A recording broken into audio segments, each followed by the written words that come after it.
Então, pessoal, vamos aprender como que a gente dimensiona uma estaca prancha. Basicamente, a gente vai aprender o quê? Como que a gente analisa esses esforços para depois dimensionar o nosso elemento estrutural. Aqui da representação de uma estaca prancha, ela é basicamente sempre dividida o quê? Em duas regiões. Uma região onde vai atuar o empuxo ativo, onde a gente tem que considerar o que? Um carregamento. Isso aí o valor dele vai variar dependendo do que está sendo considerado na sua obra e também o que as normas técnicas recomendam.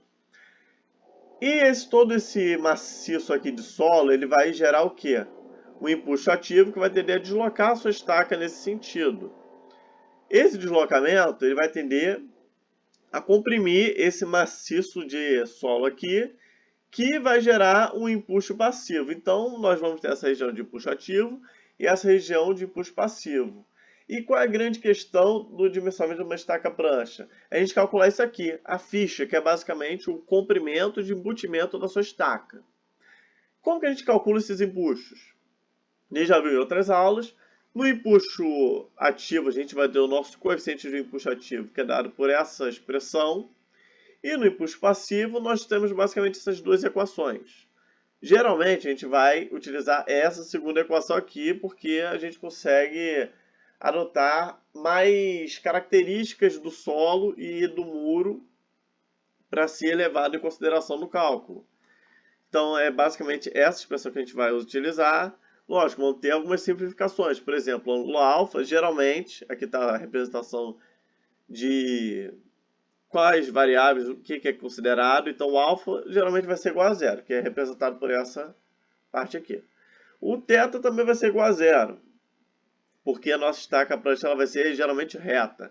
E o que é bem importante nessa questão aqui é o nosso coeficiente φ1, que é o que? O ângulo de atrito entre a terra e o nosso muro, que está sendo representado pela estaca prancha.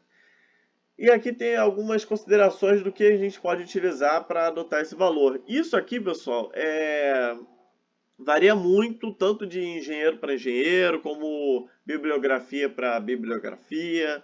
Então não existe, não é muito exato esse valor não. Então vocês vão ver, essa aqui é uma recomendação que eu utilizo, mas existem diversas outras recomendações que as pessoas utilizam. Às vezes é um valor que varia de 1/3 do ângulo de atrito a 2/3. Isso varia um pouco. E como que a gente calcula a nossa tensão horizontal? Tanto a efetiva, ativa e passiva. Essa aqui, pessoal, é a fórmula geral. Essa primeira parcela, ela representa o quê? O próprio maciço de solo. A gente vai ter a tensão efetiva, que a gente tem que levar em consideração nosso nível da água, vezes o nosso empuxo, coeficiente de empuxo ativo, menos essa parcela aqui que é representado pela coesão. Lembrando que a coesão ela basicamente é uma força que atua no sentido contrário. Então, no nosso empuxo ativo, ela vai ser subtraída da nossa tensão. E no empuxo passivo, a gente soma. E essa parcela aqui de Q vezes K de A é o que? É referente ao nosso carregamento, que está basicamente representando como é que é a distribuição das cargas.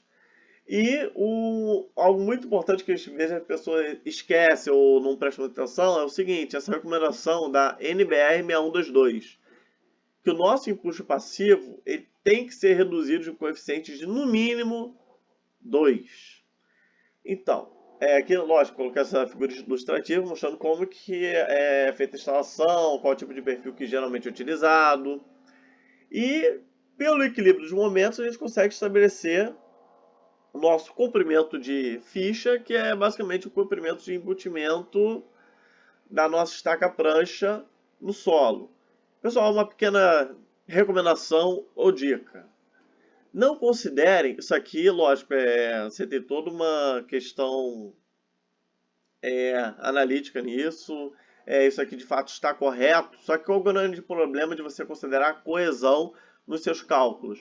A coesão, ela altera em função do nível de tensão freático, você não tem uma grande exatidão.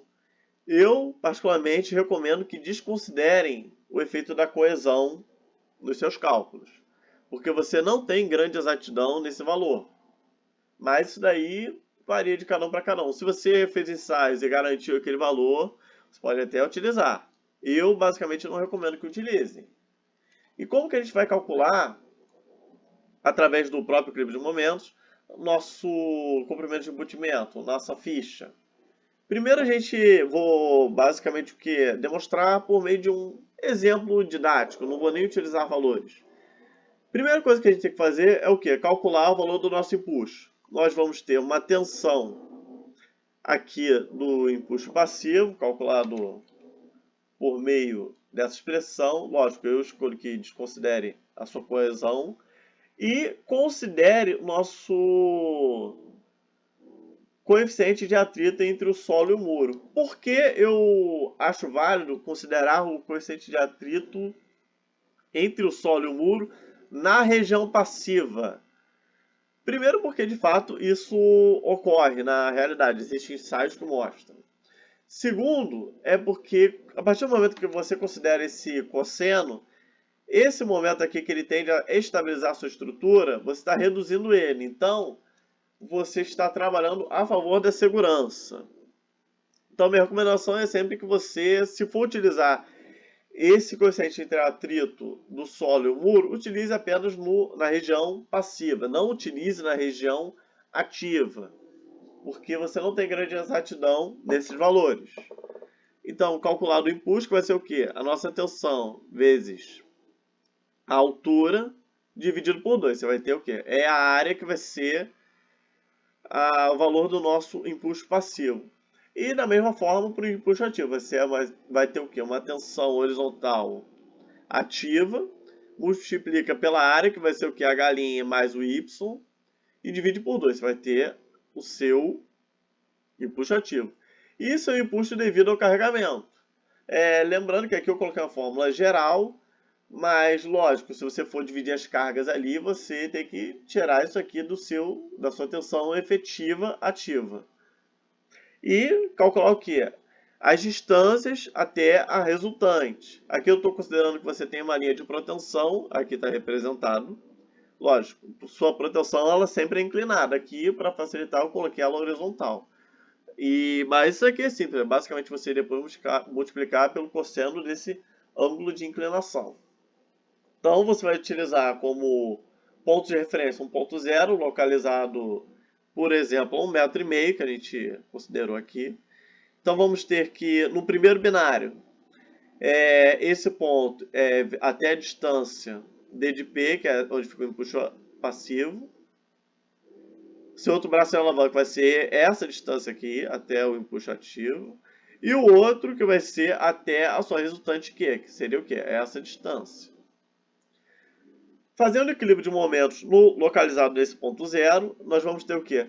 O seu empuxo passivo vezes a distância, dividido por 2, porque eu estou considerando este item aqui da NBR, vai ter que ser igual a esses momentos que tendem a deslocar a sua estrutura, que vai ser o empuxo ativo vezes o deslocamento de A, e o empuxo devido ao carregamento vezes esse deslocamento. E, posteriormente, nós temos que fazer também o quê? O equilíbrio das forças horizontais. Então, garantir esses dois equilíbrios de um momento força horizontal, sua estrutura ela vai estar estática, não vai ter nenhum tipo de deslocamento, isso é garantido basicamente sua segurança. Das forças horizontais, a gente vai ter o quê? O seu empuxo passivo mais a força de proteção vai ter que ser igual ao empuxo ativo mais o carregamento. Algumas observações que eu tinha feito ali, eu vou deixar destacado aqui, pessoal. Inclinação do tirante a gente tem que utilizar para o cálculo da força. Aqui seria basicamente o quê? Uma representação do que ocorre na prática.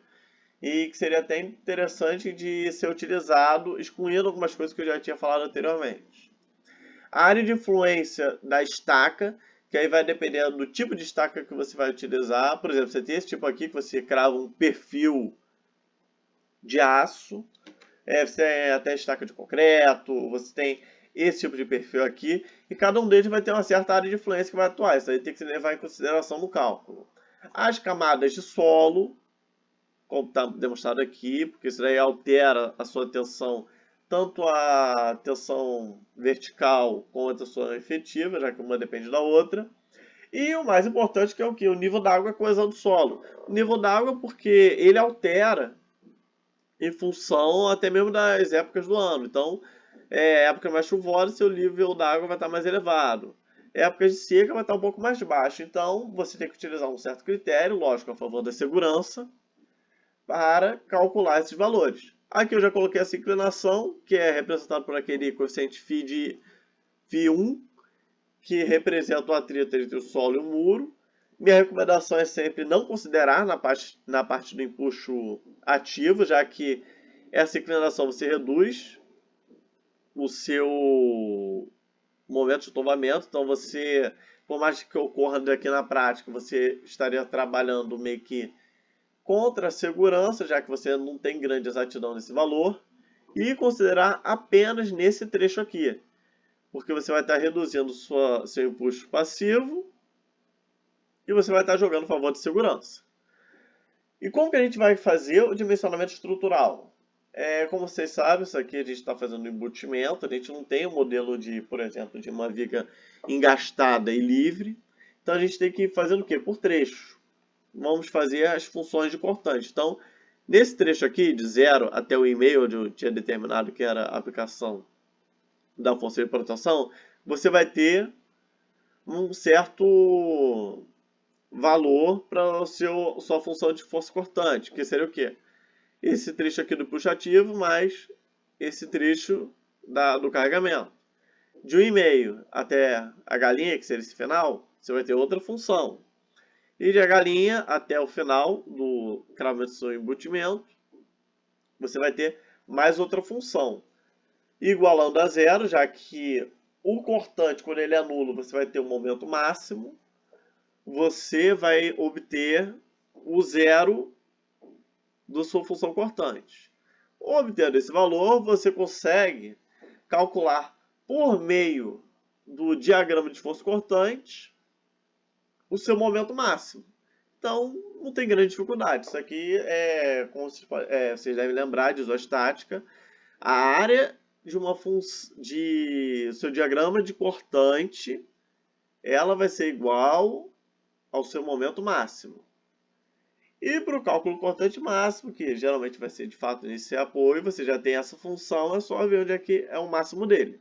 Lembrando que esse comprimento de embutimento y, você obtém onde? A partir dessa equação.